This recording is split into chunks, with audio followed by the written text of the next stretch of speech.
എൻ്റെ പേര് അനൂപ്, ഇതെൻ്റെ ഭാര്യ ബെറ്റീന. ഞാൻ KSEBയിൽ വർക്ക് ചെയ്യുന്നു കോട്ടയത്ത്. ബെറ്റീന വർക്ക് ചെയ്തുകൊണ്ടിരുന്നത് mount Carmel school Kanjikuzhi work ചെയ്തുകൊണ്ടിരിക്കുമായിരുന്നു ടീച്ചറായിട്ട്. ഇപ്പം എൻ്റെ ഭാര്യയുടെ ഒരു അവസ്ഥ ഇതാണ്.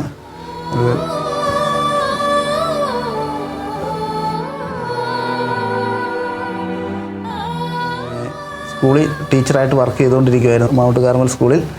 വളരെ ആക്റ്റീവായിട്ടൊരു ടീച്ചറായിരുന്നു. കാരണം എല്ലാവരും നല്ല കാര്യങ്ങൾ മാത്രമേ പറഞ്ഞിട്ടുള്ളൂ, എന്നോടും പറഞ്ഞിട്ടുള്ളൂ. കാരണം ഒരു സ്ഥലത്ത് നിന്ന് പോകുമ്പം തന്നെ പല സ്കൂളിലായിട്ട് മാറിയായിരുന്നു. അത് തെള്ളാം സ്കൂള്, അതുപോലെ തന്നെ നമ്മുടെ Saint Joseph school Kottayam Kanjikuzhi. അത് കഴിഞ്ഞാണ് നമ്മൾ കഞ്ഞിക്കുഴി മൗണ്ട് കാർമൽ സ്കൂളിലോട്ട് നമുക്ക് കിട്ടുന്നത്. അപ്പോഴും ഓരോ സ്ഥലത്ത് ചെല്ലുമ്പോഴും പറയുന്നത് എല്ലാ ടീച്ചർമാരും നല്ലൊരു അഭിപ്രായമാണ് പറഞ്ഞുകൊണ്ടിരുന്നത്. അങ്ങനെ ചെയ്തുകൊണ്ടിരുന്ന സമയത്താണ് നമുക്കിതുപോലെ നമ്മുടെ ജീവിതത്തിലേക്കൊരു ഒട്ടും പ്രതീക്ഷിക്കാതെ വലിയൊരു ഒരു അപകടം വന്നു ചേരുന്നത്. അന്ന് ഈ അപകടം സംഭവിക്കുന്നതിൻ്റെ വൈകുന്നേരം ഞങ്ങൾ വീട്ടുകാരെല്ലാം ഇരുന്ന് ചർച്ച ചെയ്തായിരുന്നു. വൈകുന്നേരത്തെ ചായകുടിയുടെ സമയത്ത് ചർച്ച ചെയ്തുകൊണ്ടിരുന്നത് ഞങ്ങളൊരു പുതിയൊരു വീട് വിളിച്ചു പറഞ്ഞു, വെച്ചാൽ നമുക്കൊരു പുതിയൊരു വീട് നമുക്ക് പണിയണമെന്ന് പറഞ്ഞു. അങ്ങനെയൊക്കെ പോയിട്ട് ഒരു 8-9 മണി വരെ ഞങ്ങൾ ഈ 8-8:30 വരെ ഈ ചർച്ചയായിരുന്നു. ഈ ചർച്ച കഴിഞ്ഞ് ഞാൻ എൻ്റെ കൂട്ടുകാരുടെ അടുത്തോട്ടൊന്നും കൂട്ടുകാരുടെ അടുത്ത് പോയി ഒരു 9-9:30 കഴിഞ്ഞ് കഴിഞ്ഞപ്പോൾ തന്നെ ഞാൻ തിരിച്ച് വന്നു കഴിഞ്ഞപ്പോഴത്തേനാണ് വൈകിട്ട് ഒരു അത്താഴമൊക്കെ കഴിഞ്ഞ് പുള്ളിക്കാരത്തി ബാത്റൂമിലോട്ട് കയറുന്നത്. ബാത്റൂമിൽ കയറി ആ സമയത്താണ് ജീവിതത്തിൽ വലിയൊരു അപകടം സംഭവിച്ച്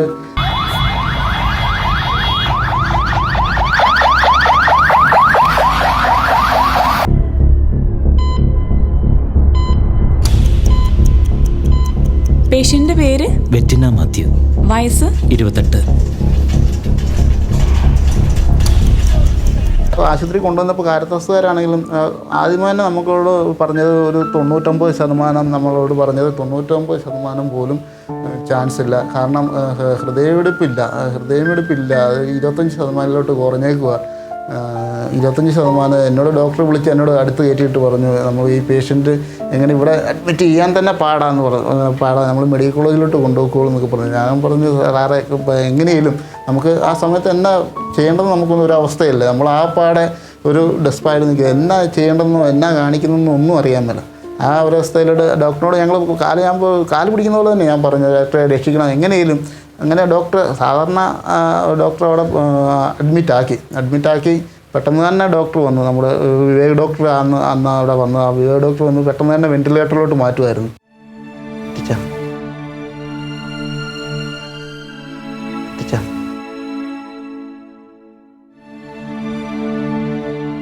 എന്നോട് പറഞ്ഞ ഒരു 99% പോലും ചാൻസ് ഇല്ല. വെന്റിലേറ്ററിലോട്ട് മാറ്റിയിട്ട് പറഞ്ഞു നമ്മൾ നോക്കട്ടെ.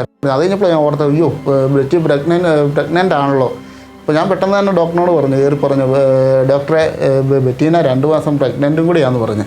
അപ്പോൾ എന്നോട് ഫസ്റ്റിൽ തന്നെ ഡോക്ടർ പറഞ്ഞത്, ബെറ്റിക്ക് 99%, ഞങ്ങൾ 99% 1% ചാൻസ് തരുമ്പം പ്രഗ്നൻ്റ് ആയാൽ ആ കുഞ്ഞിന് ഞങ്ങൾ ചാൻസ് കാണുന്നില്ല. എഴുതി തന്ന അപ്പം എന്നോട് പറഞ്ഞു, അങ്ങനെയാണെങ്കിൽ ഞങ്ങൾ ഇവിടെ പാടായിരിക്കും, അപ്പോൾ എഴുതി തന്നു കഴിഞ്ഞാൽ മാത്രമേ ഞങ്ങൾ ഇവിടെ ചികിത്സിക്കുകയുള്ളൂ. പ്രഗ്നൻ്റ് ആയ കൊച്ചിന് എന്തെങ്കിലും സംഭവിച്ചാൽ കുഴപ്പമില്ല, സ്കാനിങ്ങുകളും മരുന്നുകളും ഇതെല്ലാം ചെയ്യണം, വെന്റിലേറ്ററിലുമാണ്. അപ്പം കൊച്ചിനെ നമുക്ക് എഴുതി തന്നു കഴിഞ്ഞാൽ ഞങ്ങൾ നോക്കാമെന്ന് പറഞ്ഞു, എഴുതി ഒപ്പിട്ട് തരണമെന്ന് പറഞ്ഞു. അപ്പോൾ ഞാൻ പിന്നെ പെട്ടെന്ന് എഴുതി ഒപ്പിട്ടു. അപ്പോൾ എൻ്റെ കൂട്ടുകാരും ബന്ധുക്കാരും എല്ലാം ഉണ്ട്. എല്ലാവരും അന്നെ എഴുതി ഒപ്പിട്ട് കൊടുക്കണമെന്ന് പറഞ്ഞു. അങ്ങനെ എഴുതി ഒപ്പിട്ട് കൊടുത്ത് പിറ്റേ ദിവസം രാവിലെ എന്നോട് ഡോക്ടർ വന്നു. വിവേക് വിവേകായിരുന്നു അപ്പം ബെറ്റിയുടെ അഡ്മിറ്റ് ചെയ്ത് നോക്കിക്കൊണ്ടിരിക്കുന്നത്. വിവേക് ഡോക്ടർ എന്ന് പറഞ്ഞു, നമുക്ക് ഒന്ന് തലേന്ന് ഇത് ചെയ്യണം, MRI ചെയ്യണം. അപ്പോൾ MRI ചെയ്യാൻ നേരത്ത് പ്രഗ്നൻ്റ് അല്ല, അതെങ്ങനെയാണ് സമ്മതം വേണമെന്ന് പറഞ്ഞു. ഇങ്ങോട്ടൊന്ന് നോക്കിക്കേ എന്നാ പറ്റി 45 ദിവസത്തോളം വെന്റിലേറ്ററിലായിരുന്നു. അതിൻ്റെ ഇടയ്ക്ക് എനിക്ക് തോന്നുന്നത് ഏറ്റവും കൂടുതലുള്ള മരുന്നുകളായിരുന്നു. എനിക്ക് തോന്നുന്നത് എന്തെല്ലാം മരുന്നുകൾ മേടിച്ചെന്ന് നമുക്ക് തന്നെ കറക്റ്റായിട്ട് അറിയാൻ പറ്റില്ല. അതുപോലെ ഈ മരുന്നുകളെല്ലാം കൊടുക്കുമ്പോഴും നമ്മളോട് സംഭവം ചോദിച്ചിട്ടാണ് കൊടുക്കുന്നത്. അതിൻ്റെ ഇടയ്ക്ക് ഡോക്ടർമാർ സ്വാഭാവികമായിട്ടുമുള്ള ഇത് നടക്കുമെന്ന് വിചാരിച്ചുകൊണ്ടേ ഇരിക്കുന്നു. എന്നും ചോദിക്കുന്നു, കുഞ്ഞ് പോകും എന്നുള്ള ചിന്തയിൽ തന്നെ ഡോക്ടർമാരും ആ പ്രതീക്ഷയിൽ തന്നെയാണ്. കാരണം കൂടുതൽ മരുന്ന് കൊടുക്കണമെങ്കിൽ അങ്ങനെയാണ്. അതുപോലെ ഒരു സിറ്റുവേഷൻ അവർ ഓരോ ദിവസം ഞങ്ങളോട് ചോദിക്കും, ഈ കുഞ്ഞിൻ്റെ അവസ്ഥ ഇങ്ങനെ പറയാൻ. അനൂപ ഡോക്ടർ റെജിയ ഗൈനക്കോളജിയിൽ നോക്കിക്കൊണ്ടിരുന്നത്. ഇപ്പോൾ റെജി ഡോക്ടർ പറയും ഇതുപോലെ അവസ്ഥകൾ കാര്യങ്ങൾ ഇതുപോലെയാണ്, ചിലപ്പോൾ അടുത്ത മാസം അല്ലെങ്കിൽ അടുത്ത ആഴ്ച, ചിലപ്പോൾ ഈ നിമിഷം അല്ലെങ്കിൽ വൈകുന്നേരം അത് അബോട്ടായി പോകാം, ആ കുഞ്ഞ് തന്നെ പോകാം, ഇത്ര മരുന്ന് ചെല്ലുന്നത്. അതിൻ്റെ ഇടയ്ക്ക് ഈ എക്സ്റേ നിമോണിയയും ബാധിച്ചിട്ടുണ്ട്. അതിൻ്റെ ഇടയ്ക്ക് അപ്പോൾ നിമോണിയ കുറയുന്നുണ്ടോ എന്നറിയാൻ വേണ്ടി തെരുതെരെ വന്ന് എക്സ്റേ എടുക്കും. അതായത് എനിക്ക് ഒരു മണിക്കൂർ ഇടവിട്ട് അല്ലെങ്കിൽ 2 മണിക്കൂർ ഇടവിട്ട് മിഷ്യൻ കൊണ്ട് വെച്ചേക്കുക വെട്ടിയെടുത്ത്, ഈ പോർട്ടബിൾ മിഷ്യൻ എക്സ്റേ എടുക്കാൻ വേണ്ടി. അപ്പോൾ ഈ എക്സ്റേ എടുക്കുന്ന സമയത്ത് ഓരോ എക്സ്റേ എടുക്കാൻ നേരത്തെ എന്നോട് ഒപ്പിടിപ്പിക്കും. അനുവ ഇന്ന് എക്സ്റേ എടുക്കാൻ പോകും, ഒന്ന് അകത്തോട്ടൊന്ന് കയറി വരണം. കാരണം എക്സ്റേ എടുക്കുന്ന കുഞ്ഞിന് ആപത്താണല്ലോ. ആ ഏരിയ കൂടെ പോലും നമുക്ക് പോകാൻ മേലാത്ത, കാരണം ഗർഭിണികൾ നമ്മൾ എഴുതി വെച്ചിട്ടുണ്ട്. കാരണം ഓരോ എക്സ്റേ റൂമിൻ്റെ ഫ്രണ്ട് വഴി ഇങ്ങനെ പ്രഗ്നൻ്റ് ആയവരോട് ഇതിൻ്റെ അടുത്ത് വന്ന് ഇരിക്കരുത്, അതുപോലെ ഇരിക്കരുത്, അങ്ങനെയുള്ള നമ്മൾ എവിടെ ഹോസ്പിറ്റലിൽ ചെന്ന് നമ്മൾ കാണുന്നത്. അപ്പം എനിക്ക് തോന്നുന്നു ഒരു ദിവസം ഒരു ന്യൂമോണിയ ആയി കഴിഞ്ഞപ്പോൾ തന്നെ സീരിയസ് ആണ്, കൗണ്ടെല്ലാം കുറഞ്ഞു പോയപ്പോഴും ഇതുപോലെ ഇങ്ങനെ എടുത്തുകൊണ്ടിരിക്കുക, എക്സ്റേ എടുത്തുകൊണ്ടിരിക്കുക, MRI, CT സ്കാൻ, പിന്നെ മരുന്നെന്ന് പറഞ്ഞാൽ അതുപോലെ ആൻറ്റിബയോട്ടിക്കുകൾ മൊത്തം പൊയ്ക്കൊണ്ടിരുന്നത്. എനിക്ക് തോന്നുന്ന ഒരു 2 മാസം കഴിഞ്ഞ് കഴിഞ്ഞപ്പോൾ 2 മാസം കഴിഞ്ഞപ്പോൾ തന്നെ വെന്റിലേറ്ററിൽ നിന്ന് മാറ്റി കഴിഞ്ഞാൽ നമുക്ക് കാണാൻ, റൂമിലോട്ട് മാറ്റി കഴിഞ്ഞപ്പോൾ തന്നെ നമുക്ക് കാണാനുള്ള ഇതായി. അപ്പോഴും വെറ്റിന എന്തെങ്കിലും ഉണ്ടെങ്കിൽ വേണമെന്ന് കണ്ണടച്ച് കാണിക്കും, അങ്ങനെ കാണിക്കും, അല്ലെങ്കിൽ വേദന വരുവാണെങ്കിൽ കരഞ്ഞ് കാണിക്കുക, അങ്ങനെ അത്രയൊക്കെ ഉള്ളൂ. അങ്ങനെ ഇരിക്കാൻ നേരത്താണ് ഇതിനെക്കുറിച്ച് നമ്മൾ കുഞ്ഞിനെക്കുറിച്ച്, കാരണം കുഞ്ഞിനായിട്ട് പിന്നെ മുമ്പോട്ട് പോകാൻ മേലാത്ത ഒരവസ്ഥയായിട്ട് വന്നു. കാരണം അതുപോലെയായി. ഇപ്പോൾ ഡോക്ടർമാരും പറഞ്ഞു കഴിഞ്ഞു ഇനിയിപ്പം കുഞ്ഞിനായിട്ട് നമുക്ക് ഈ മരുന്നുകളെല്ലാം ആയിട്ട് മുമ്പോട്ട് പോകാൻ മേലാത്തൊരവസ്ഥയാണ്. എങ്ങനെയാണെന്ന് ചോദിച്ചു. കുഞ്ഞിനെ അബോർട്ട് ചെയ്ത് ഇപ്പോൾ അവർ 2 മാസമാകുമ്പോൾ പോകുന്ന ഓർത്തുമ്പോൾ എന്നിട്ട് കുഞ്ഞ് പോയില്ല. 3-ാമത്തെ മാസമായി. അവർ പറഞ്ഞു ഈ മാസം ചിലപ്പോൾ നടക്കാം. എന്നും രാവിലെ ചോദിക്കും നിങ്ങൾ തീരുമാനം എടുക്കും. ഞങ്ങളിങ്ങനെ ഓരോ ദിവസം ഇങ്ങനെ നീട്ടിക്കൊണ്ട് പോകും. അപ്പോൾ തന്നെ എല്ലാവരും നമ്മളെ ഉപദേശിക്കുന്നുണ്ട്. ഡോക്ടർമാരും പറയുന്നുണ്ട് നമുക്കത് വേണ്ടായിരിക്കുന്നതായിരിക്കും, കാരണം ഇത്രയും മരുന്നുകളും ഇതൊക്കെ ചെല്ലുന്നതല്ല, എക്സ്റേ എടുത്തു, ഇതെല്ലാം ചെയ്തു, അങ്ങനെ കിട്ടിയാൽ തന്നെ നമുക്കത് അങ്ങനെ കിട്ടിയാല പോകും. പക്ഷേ കിട്ടിയാൽ തന്നെ ഈ അമ്മേനെ ആയിട്ട് അമ്മ ഇതുപോലെ ഒരു അവസ്ഥ, കുഞ്ഞും ഇങ്ങനെ ഒരു അവസ്ഥ വന്നാൽ നിങ്ങൾക്ക് അത് എങ്ങനെ നിങ്ങളത് മുന്നോട്ട് പോകും എങ്ങനെയാണെന്നൊക്കെ ചോദിച്ചു. അപ്പം ആദ്യമേ ഞങ്ങളുടെ മനസ്സിലേക്കൊന്ന് പതറെങ്കിലും അതിനോടൊരു തീരുമാനം ഞങ്ങൾക്ക് എടുക്കാൻ പറ്റുന്നില്ല. ബെറ്റിക്കും സങ്കടമാണ്. കാരണം നമുക്കറിയാം, ബെറ്റിയുടെ മുഖത്ത് നോക്കിയാൽ അറിയാം. ബെറ്റിയുടെ മുഖത്ത് നോക്കിക്കഴിഞ്ഞാൽ തന്നെ നമുക്ക് ആ നിസ്സാവസ്ഥ നമുക്ക് അറിയാമായിരുന്നു. നമ്മുടെ കൂട്ടത്തിൽ വേറെ ആർക്കും താല്പര്യമില്ല. പക്ഷേ ഞങ്ങളോട് പറയുന്നവരെല്ലാം ഈ ഒരു വാക്കേ പറയുന്നുള്ളൂ. എവിടെയെല്ലാം ഞങ്ങളോട് ആൾക്കാർ എപ്പോഴും, എൻ്റെ കൂട്ടുകാരാണെങ്കിലും എന്നെ കാണുന്നവരും ആശുപത്രി സ്റ്റാഫും കാണുന്നതിനും നമ്മുടെ സുഹൃത്തുക്കളും ബന്ധുക്കളും, അത് കഴിഞ്ഞ് ഞങ്ങൾ സെക്കൻഡ് ഒപ്പീനിയന് പോയി, അല്ല ലോക്ഷോർ ആശുപത്രിയിൽ പോയി, ഇൻഡോ അമേരിക്കനിൽ പോയി, ഇവിടെ എല്ലാം ചെന്നപ്പോഴും ഈ ഒരു അഭിപ്രായം ചോദിച്ചിട്ട് ഞങ്ങളോട് പറയാൻ പറഞ്ഞു ഡോക്ടർമാർ. അത് അമ്മയ്ക്ക് ഹെഡിന് ഇത്ര ഇഞ്ചറി സംഭവിച്ചിട്ടുണ്ടെങ്കിൽ കുഞ്ഞിനും അതിൻ്റെ ഇരട്ടി സംഭവിക്കും. കാരണം അമ്മയെ വഴിയാണ് കുഞ്ഞിന് ഏറ്റവും കൂടുതൽ ഇതെല്ലാം കിട്ടിക്കൊണ്ടിരിക്കുന്നത്. അങ്ങനെ ഒരു അവസ്ഥ വന്നപ്പോൾ നമ്മൾ ആണെങ്കിലും ഇടയ്ക്ക് ഇങ്ങനെ, എന്നാലും നമ്മൾ ചിന്തിക്കുന്നുണ്ട് ഇല്ല. അത് കഴിഞ്ഞപ്പോൾ തന്നെ ഒരു 4 മാസമായിരുന്നു, 4-5-ാമത്തെ മാസമായപ്പോഴത്തേന് കാരിത്താസ് അവിടുന്ന് ഡോക്ടർമാർ നമ്മൾ മെഡിക്കൽ കോളേജിലോട്ടൊന്ന് റെഫർ ചെയ്തു, നിങ്ങൾ ഇനി ഇത് ഒന്ന് അവിടെ പോയി കൂടി ഒന്ന് ചെയ്യാൻ. ഞങ്ങൾ അവിടെ പോയി കഴിഞ്ഞപ്പോഴത്തേനും അവിടെ പോയി കഴിഞ്ഞപ്പോഴത്തേനും അവർ പറഞ്ഞു സ്വാഭാവികമായിട്ടും ഇത് അബോർഷനായിപ്പോയി കുഞ്ഞ്. കാരണം പോകാനാണ് ചാൻസ്, അതും 100%, 99% അബോർഷനായി പോകും. പിന്നെ കിട്ടാനും അവരൊരു ചാൻസ് അവിടുത്തെ പ്രൊഫസറാണ് പറയുന്നത്, പ്രൊഫസറിനെ നമ്മൾ കണ്ടത്. അപ്പോൾ അങ്ങനെ പറഞ്ഞിട്ടുണ്ടപ്പോൾ അങ്ങനെ ചെയ്യാം, അല്ലെങ്കിൽ നിങ്ങൾ എഴുതി ഒപ്പിട്ട് തരാൻ പറയും. അങ്ങനെ ഒരു അവസ്ഥയിൽ എഴുതി ഒപ്പിട്ട് കൊടുക്കാൻ പറ്റിയില്ല. ആദ്യമേ ഒന്ന് എഴുതി ഒപ്പിട്ട് കൊടുത്താലോ എന്ന് എല്ലാവരും ഇങ്ങനെ ആലോചിച്ച്, വട്ടം കൂടി നിങ്ങളൊന്ന് ആലോചിച്ചിട്ട് പറയാൻ വേണ്ടി. അപ്പോൾ ഇങ്ങനെ എല്ലാവരും ആലോചിച്ച് കഴിഞ്ഞപ്പോഴത്തേന് പറഞ്ഞു അല്ലേ വേണ്ട, നമുക്ക് എന്ത് വന്നു ഇത്ര മരുന്ന് പോയിട്ടും അവനൊരു കുഴപ്പമില്ലല്ലോ, ഒരു കുഴപ്പമില്ല. അത് കാരണം എനിക്ക് തോന്നുന്നത് അങ്ങനെ എഴുതി ഒപ്പിട്ട് കൊടുക്കാതെ അന്നൊരു ദൈവത്തിൻ്റെ ഒരു തോന്നലാണ് ഞങ്ങൾക്ക് തോന്നിച്ച്. അന്ന് എഴുതി ഒപ്പിട്ട് കൊടുത്തിരുന്നെങ്കിൽ ഇന്ന് എന്നായിരുന്നു എനിക്ക് ചിന്തിക്കാൻ പോലും പറ്റുന്നില്ല. കാരണം അങ്ങനെ ഒരു അവസ്ഥ എല്ലാവരും ഒന്ന് അപ്പോഴും എൻ്റെ കൂട്ടുകാരും ബന്ധുക്കാരും പറഞ്ഞു കൊടുക്കുക ഇത് ഒപ്പിട്ട് കൊടുക്കുക, അല്ലെങ്കിൽ നീ പിന്നെ കിടന്ന് ദുഃഖിക്കും, നീ ദുഃഖിക്കും എന്ന് പറഞ്ഞു. ഞാൻ പറഞ്ഞു അത് കഴിഞ്ഞ് പറഞ്ഞു. അപ്പോൾ ഞാൻ അവിടെ വെച്ചാൽ മെഡിക്കൽ കോളേജിൽ വെച്ച് തന്നെ ഞാൻ പറഞ്ഞു ഇല്ല, എന്നെ ഒന്നും ചെയ്യുന്നില്ല കുഞ്ഞിനെ, നേരെ കാരിത്താസിലോട്ട് വണ്ടി വിടാൻ പറഞ്ഞു, ആംബുലൻസ്. അവിടെ നിന്ന് ആംബുലൻസ് വിളിച്ച് നേരെ കാരിത്താസ്. അപ്പോൾ തന്നെ ഞങ്ങൾ പോവാന്ന് പറഞ്ഞു, ഞങ്ങൾ അബോർഷൻ ചെയ്യുന്നില്ല, ഞങ്ങൾ പോവാന്ന് പറഞ്ഞു. അങ്ങനെ നേരെ കാരിത്താസിലോട്ട് കൊണ്ടുവന്നു. കാരിത്താസിൽ കൊണ്ടുവന്ന് കഴിഞ്ഞപ്പോൾ തന്നെ ഡോക്ടർ വെച്ച് എന്നാ ചെയ്തില്ല.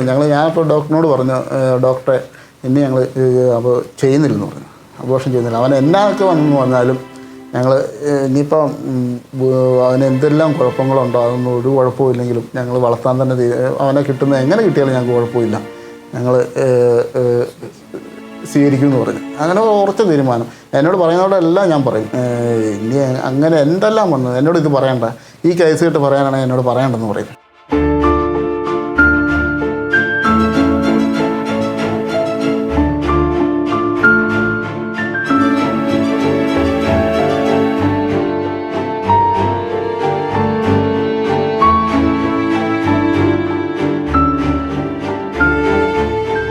നോക്കിക്ക് ഇന്നേ ചുരുണ്ട് കൂടുകയൊക്കെ ചെയ്യുന്നേ.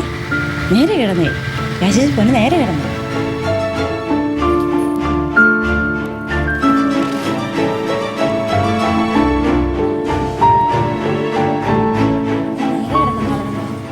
കൊച്ചു അബോധാവസ്ഥയെല്ലാം കിടക്കുന്ന 3 മാസം പ്രഗ്നൻ്റ് ആയപ്പോഴാണ് ഈ സംഭവം നടക്കുന്നത്. അപ്പോൾ പലരും ഞങ്ങളോട് പറഞ്ഞു, അമ്മ നിശ്ചലാവസ്ഥ ഇങ്ങനെ കിടക്കുന്നു, യാതൊരുവിധ പ്രതികരണവും ഇല്ലാതെ കിടക്കുന്നു. ഈ ഒരു അവസ്ഥയിൽ ഒരു കുഞ്ഞായി കഴിയുമ്പം കുഞ്ഞിന് വലിയ അംഗവൈകല്യം ഉണ്ടെങ്കിൽ നിങ്ങളെങ്ങനെ വളർത്തും എന്ന് പലരും ചോദിച്ചു. ഈ ഒരു അപകടത്തോടെ ഞങ്ങൾ ഒത്തിരി ദൈവത്തിൻ്റെ കൃപ കണ്ടെത്തി എന്നുള്ള സത്യം. ഇപ്പം ഞാൻ പറഞ്ഞു, അനൂപേ പ്രസവിച്ച് കഴിയട്ടെ, അപ്പം ഞാൻ നോക്കിക്കോളാം കുഞ്ഞിനെ, എങ്ങനെയുള്ള കുഞ്ഞാണേലും ഞാൻ നോക്കിക്കോളാം എന്ന് പറഞ്ഞു. അവസാനം ഞാൻ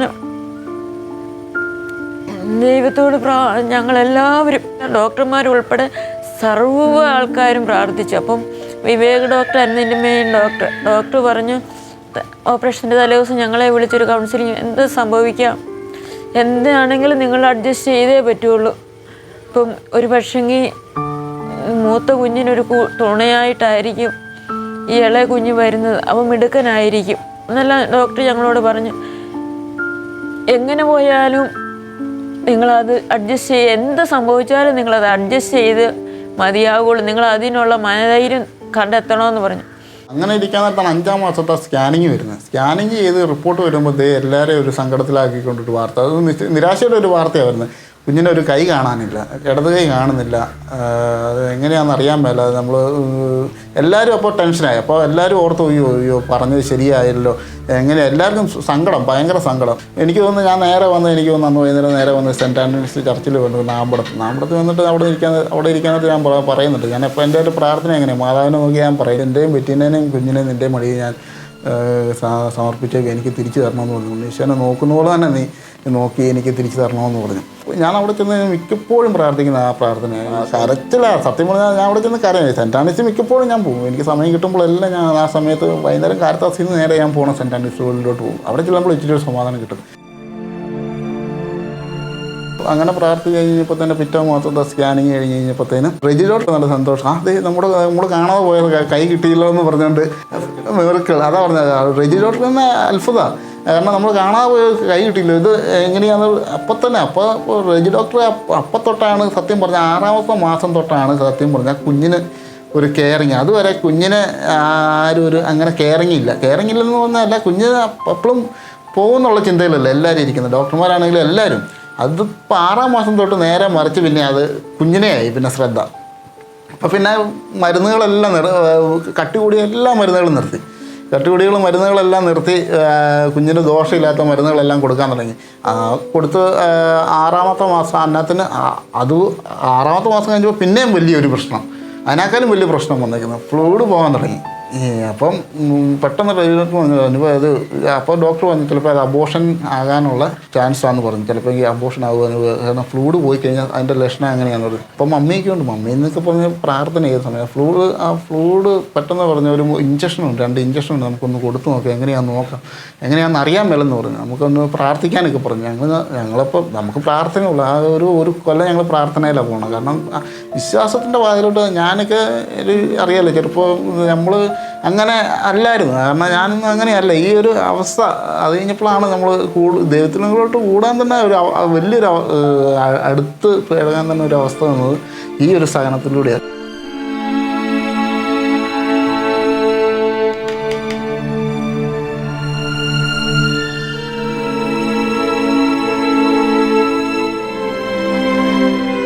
നീ നോക്കിയേ, ഇതുകൊണ്ട് നമ്മളെന്നാ കഴിക്കുന്നത് എന്നാ നോക്കിയേ കേട്ടോ. ബെറ്റിക്ക് ഉള്ളത് തന്നെയാണ് ഇവിടെ എല്ലാവർക്കും കേട്ടോ. ഇന്ന് ബെറ്റിക്ക് ഇത് കഞ്ഞിയുടെ കൂടെ ഇത് കടലക്കറി, ഇത് ചെറുപയർ പുഴുങ്ങിയത്, ഇതെല്ലാം കൂട്ടിയാണ് തരുന്നത് കേട്ടോ. ബെറ്റിക്ക് ഇഷ്ടമുള്ളതല്ലേ ചെറുപയർ തോരൊക്കെ. കറിയെല്ലാം മമ്മി ഉണ്ടാക്കി തന്നല്ലേ ബെറ്റിക്കറിയാം മമ്മി ഉണ്ടാക്കി തന്നല്ലേ. ബെറ്റിയുടെ കൂട്ടുകാർ ഇന്ന് വരുന്നുണ്ട് കേട്ടോ. ബെറ്റി അറിയാലോ, ടീനാനെ അറിയാലോ, നിങ്ങൾ ഭയങ്കര കമ്പനിക്കാരല്ലേ.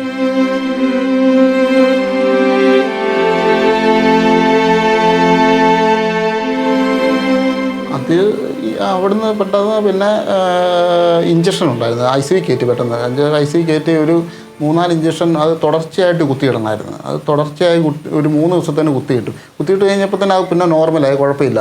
അത് കഴിഞ്ഞ് ഇതുപോലെ തന്നെ പിന്നെയും ഒരു 7-ാം മാസമായപ്പോഴത്തേന് ഇതുപോലെ തന്നെ പിന്നെയും ഈ അവസ്ഥയിലൂടെ തന്നെ അപ്പോൾ എന്നോട് റെജി ഡോക്ടർ പറഞ്ഞത് സീരിയസ്, നമുക്ക് എങ്ങനെയാണെന്ന് അറിയാൻ പാടില്ല, നമുക്ക് പിന്നെയും ചെയ്തു. പിന്നെ അപ്പോൾ തന്നെ വന്നു അതിനകത്തിന് 8-ാം മാസത്തിലോട്ട് ആയി കഴിഞ്ഞപ്പോൾ തന്നെ റെജി ഡോക്ടർ പറഞ്ഞു, ഇനി നമുക്കത് റിസ്ക് ഇനി മുന്നോട്ട് പോകുന്ന റിസ്ക്, നമുക്ക് അത് എങ്ങനെ ചെയ്ത് നമുക്ക് ഓപ്പറേഷൻ ചെയ്ത് എടുക്കാമെന്ന് പറഞ്ഞു. അപ്പോഴും ബെറ്റീന ഒന്നും അറിയാൻ പാടില്ല, ചലനം നേരെ കിടക്കുന്നേ ഉള്ളൂ, ഒന്നും അറിയാൻ പാടില്ല, ബെറ്റിക്ക് ചലനങ്ങളൊന്നുമില്ല, ഒരു അറിവുമില്ല, എന്നാ ചെയ്യുന്നോ എന്നാ പറയുന്നതൊന്നും ബെറ്റിക്ക് അറിയാനും മേല. ഇതൊന്നും ഈ സംഭവമൊന്നും ബെറ്റിക്ക് അറിയുന്നുമില്ലല്ലോ.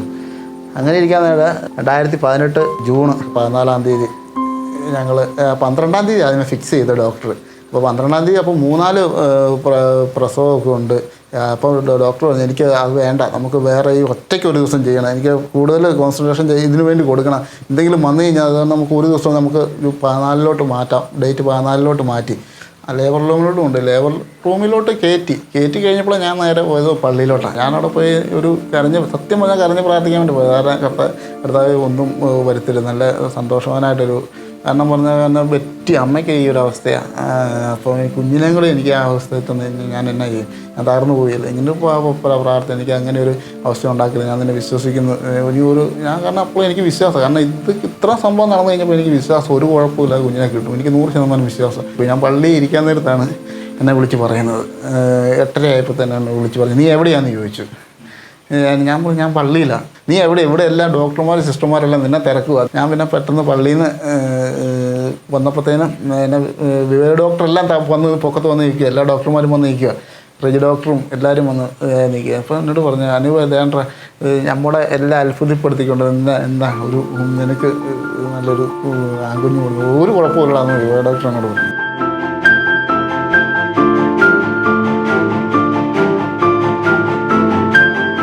ദൈവത്തിൻ്റെ വലിയ കരുണയൊപ്പം കാണാൻ ഞങ്ങൾക്ക് സാധിച്ചു.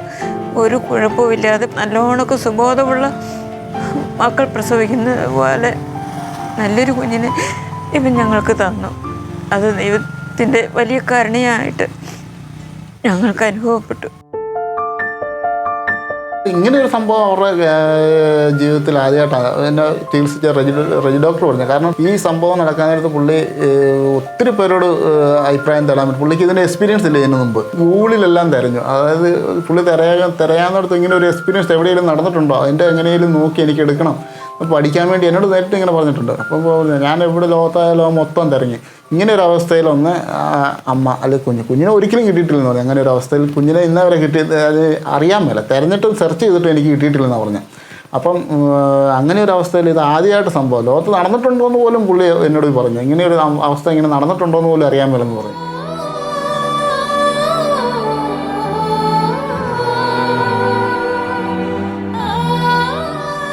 അങ്ങനെ ഇരിക്കുമ്പോഴാണ് പിന്നെ രണ്ടാമത്തെ അത്ഭുതങ്ങൾ നടക്കുന്നത്. നമ്മുടെ കാരണം കുഞ്ഞ് അടുത്ത് 2-3 ദിവസം കഴിഞ്ഞാണ് ബെറ്റീനെ ലേബർ റൂമിൽ നിന്ന് ഇറക്കുന്നത്. കാരണം കുറച്ച് ഓപ്പറേഷൻ സിസേറിയൻ ആയതുകൊണ്ട് അങ്ങനെ 3 ദിവസം കഴിഞ്ഞ് ഇറക്കുന്നത്. കുഞ്ഞിനെ ആ സമയത്ത് നഴ്സറി കൊണ്ട് വെച്ചേക്കുമായിരുന്നു. കാരണം ബെറ്റീനെ ഇറക്കി കഴിഞ്ഞ് കൊണ്ട് തരാമെന്ന് പറഞ്ഞ് അവർ നോക്കിക്കോളാമെന്ന് പറഞ്ഞുകൊണ്ട് അങ്ങോട്ട് കൊണ്ടുപോയി. കാരണം 3-ാമത്തെ ദിവസം വന്ന് ഇറക്കിക്കഴിഞ്ഞ് കൊച്ചിനെ കൊണ്ട് ബെറ്റീനെ അടുത്ത് കിടത്തി. അതുവരെ ഒട്ടും ചലനമില്ലാതെ കിടന്ന ബെറ്റീന കുഞ്ഞിൻ്റെ കരച്ചിൽ കേട്ടിട്ട് സൈഡിലോട്ട് അങ്ങനെ സ്വയം തിരിഞ്ഞു നോക്കുക. സ്വയം ഇടത്തോട്ട് അങ്ങോട്ട് തിരിഞ്ഞു നോക്കി ഭയങ്കര സന്തോഷത്തോടാണ്. എനിക്ക് വന്ന് കണ്ണിക്കൂടെ എല്ലാം വെള്ളം വന്നു. എല്ലാവരും ഉണ്ട്, ആൻറ്റിമാരും എല്ലാവരും വന്നിട്ടുണ്ട്. ആ സമയത്ത് എല്ലാവരും ഭയങ്കര കൂട്ടക്കരച്ചിൽ. വെറ്റി അങ്ങോട്ട് നോക്കുന്നത് കണ്ടിട്ടുണ്ട്. വെറ്റിയുടെ കണ്ണിൽ കൂടെ വെള്ളം വരുന്നുണ്ട്. ഇവിടെയെല്ലാം ഭയങ്കര കരച്ചിൽ. അനുഭവം കൊണ്ട് കിടത്തിയ ഉടനെ അത് വെറ്റി നോക്കി, കുഞ്ഞിനെ നോക്കി ചിരിച്ചെന്നൊക്കെ പറഞ്ഞിട്ടോ ഇവരെല്ലാം ഭയങ്കര കരച്ചിൽ. എല്ലാം ഞാൻ ചെല്ലുമ്പോൾ ഭയങ്കര കരച്ചിൽ കേൾക്കുന്നു. ഞാൻ കരച്ചിൽ കേട്ടുണ്ടോ കയറി ചെല്ലുന്നത് തന്നെ. ആ നിമിഷം തൊട്ടാണ് പിന്നെ വെറ്റി കൊച്ചിനെ പാൽ കൊടുക്കുമ്പോഴും വെറ്റി അങ്ങോട്ട് സൈഡിലോട്ട് തിരിഞ്ഞു തരും. അസ്വസ്ഥതകളൊന്നും ഇല്ലാതെ കടന്നു തരും. വിശ്വസിച്ചാൽ ഉപേക്ഷിക്കുകയല്ലാത്ത ദൈവം കൂടുതലുള്ളപ്പോൾ പിന്നെ നമ്മൾ എന്ത് ഒന്നും പേടിക്കാനില്ലെന്നുള്ള ജീവിതം കൊണ്ട് അല്ലെങ്കിൽ നമ്മുടെ അനുഭവം കൊണ്ട് നമ്മുടെ സഹനം കൊണ്ട് നമ്മുടെ അറിഞ്ഞ ഒരു കാര്യമാണ്. അതുപോലെ അല്ല ബെറ്റീന ഇതുകൊണ്ടാണ് എൽവിൻ വന്നിരിക്കുന്നത്. ഇതുണ്ട് എന്നാ എടാ എൽവിനെ അമ്മയുടെ അടുത്തിരുന്നേ, അമ്മേനെ വിളിച്ചേ ഒന്ന് തിരുമ്പി കൊടുത്തേ അമ്മ. തിരുമ്പി കൊടുത്തേ. അന്ന് വിളിച്ചേ അമ്മേ, ഒന്ന് വിളിച്ചേ. അമ്മ എന്തിയേ? അമ്മേ നോക്കിയേ, നോക്കിയത് ആരാ നോക്കിയേ. ആ മുഖം തുടച്ചേ, മുഖം തുടച്ചേ, മുഖം തുടച്ചേ. നമുക്ക് അമ്മയെ ഇവിടുന്ന് എഴുന്നേൽപ്പിക്കണ്ടേ എൽവിനെ? എൽവിനെ നീ അത് ചെയ്യണ്ടേ. അമ്മേനെ വിളിച്ച് എഴുന്നേൽപ്പിക്കണം, പിടിച്ച് നടത്തണം.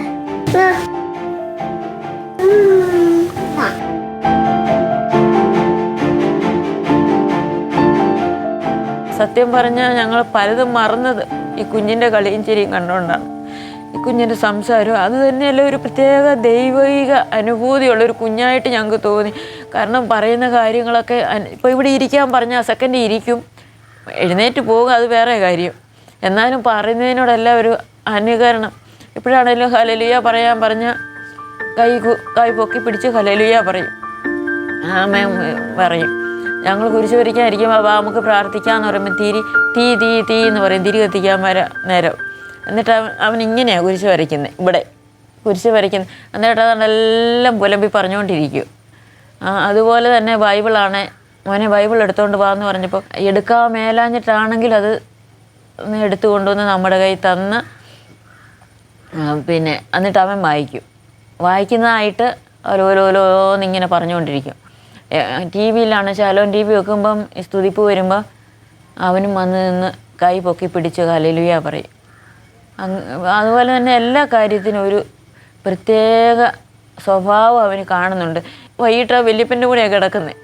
കിടന്നു കഴിയുമ്പം തപ്പും, തലയിലെല്ലാം തപ്പി നോക്കും. കഷണ്ടി ആയതുകൊണ്ട് പെട്ടെന്ന് മനസ്സിലാകുമല്ലോ. എനിക്ക് തോന്നുന്നത് ദൈവം കനിഞ്ഞ് അവനെ അനുഗ്രഹിച്ച് പരിശുദ്ധാത്മാവിൻ്റെ വരദാന ഫലങ്ങൾ അവനിലുണ്ട് എന്ന് ഞാൻ വിശ്വസിക്കുന്നു. അത്രമാത്രം പക്വതയോടെ അവൻ്റെ ഓരോ പെരുമാറ്റം.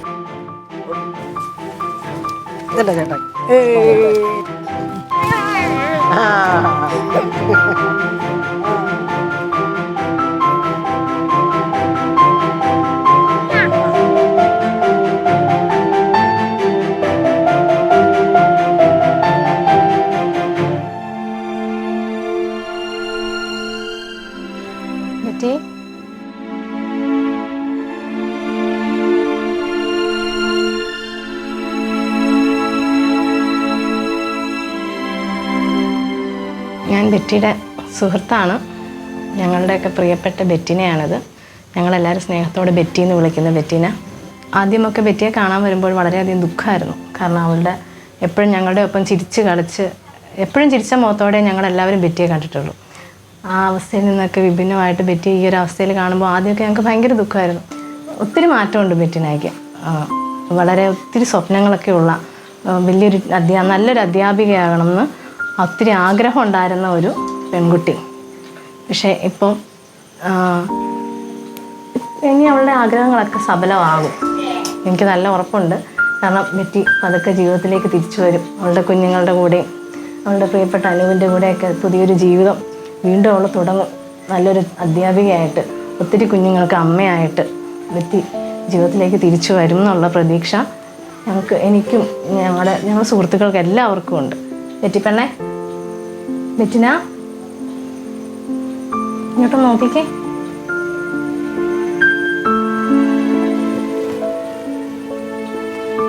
ബെറ്റി,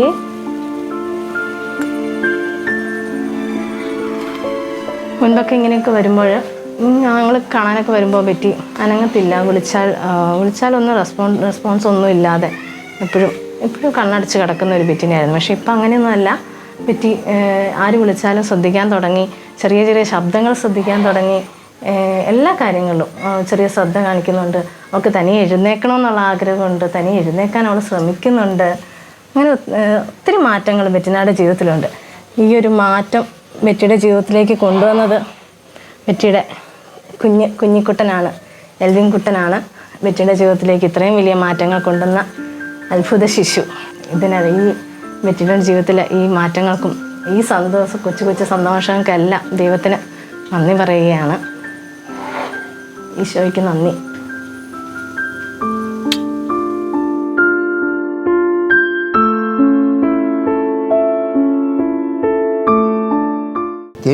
ചെവി കൊണ്ടേ കാര്യം പറയാം.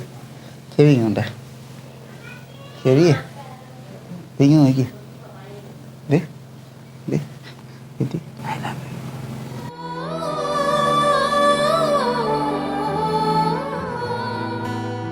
എത്ര വൈകി നിന്നെ അറിയാൻ എൻ്റെ നാഥ. ഈ ട്രീറ്റ്മെൻറ്റിൻ്റെ ഒരു പ്രധാന ഭാഗം എന്ന് പറയുന്നത് തന്നെ വെറ്റിനെ വീടിൻ്റെ വീടിനകത്ത് ഇടാതെ വെളിയിലോട്ട് തന്നെ പോകാനാണ് പറയുന്നത്. അതായത് വെറ്റിനെ തന്നെ ഇതിലെ വഴിയും ഇതുവഴി എല്ലാം കൊണ്ടുപോയി നടക്കണമെന്നാണ് പറയുന്നത്. വീൽചെയർ ആൾക്ക് പോകാനുള്ള സ്ഥലം വഴി എല്ലാം പൊക്കോളാനാണ് പറയുന്നത്. അത് മെയിനായിട്ടൊരു ഭാഗമാണ്. കാരണം റൂമിനകത്ത് തന്നെ അടിച്ചിട്ട് അതൊരു ഇതായി അതിനേക്കാളും അവളെ പോകാൻ പറ്റുന്നിടത്തും വഴി എല്ലാം കൊണ്ടുപോകണമെന്ന് പറഞ്ഞു. കാരണം ഞങ്ങളിവിടെ സമയം കിട്ടുമ്പോഴെല്ലാം ഈ വഴിയെല്ലാം ഉന്തിക്കൊണ്ട് ബെറ്റീനയായിട്ട് പോകാറുണ്ട്. കാരണം അതൊരു അപ്പോൾ തന്നെ അവൾക്കൊരു ഭയങ്കര സന്തോഷം. കാരണം ബെറ്റീനയ്ക്ക് ഇഷ്ടമാണ്. ഡോക്ടർമാർ പറഞ്ഞേക്കുന്ന ട്രീറ്റ്മെൻറ്റിൻ്റെ ഒരു പ്രധാന ഭാഗം തന്നെ അത് തന്നെയാണ്. ഇനിയിപ്പോൾ വീടിനകത്തല്ല, നമ്മൾ സമൂഹമായിട്ട് ഇടപെടാമെന്നാണ് പറഞ്ഞേക്കുന്നത്. എല്ലാവരെയൊക്കെ ഒന്ന് കാണാൻ പോകാം. നമുക്കൊന്ന് കറങ്ങാൻ പോകാം.